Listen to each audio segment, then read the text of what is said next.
For the first time, police are wearing body cameras to record arrests, use of force and other incidents they encounter on the beat. They're not obliged to tell the public when they're filming, and the footage will become critical evidence in court. Crime reporter Alexis Daish. For frontline police, this will be a game changer. Have you got some ID on you, please? Attached to officers' chests, the body cameras record video and audio when activated by the member wearing it. I've then double tapped the centre function button. Today marks the beginning of a pilot at Epping Police Station.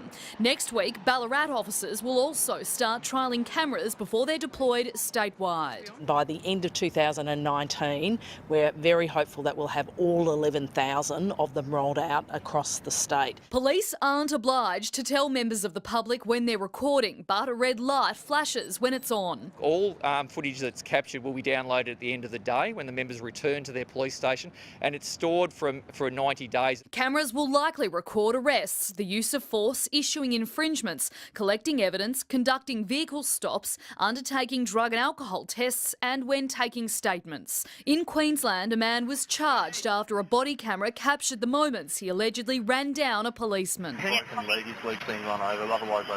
It helps with early guilty pleas. It helps with quicker prosecutions. In a situation like this one in Preston that's currently the subject of an IBAC investigation, it's expected officers would switch on. For the next 6 weeks, the way officers use the cameras here at Epping will be watched closely to fine-tune protocol before the statewide rollout.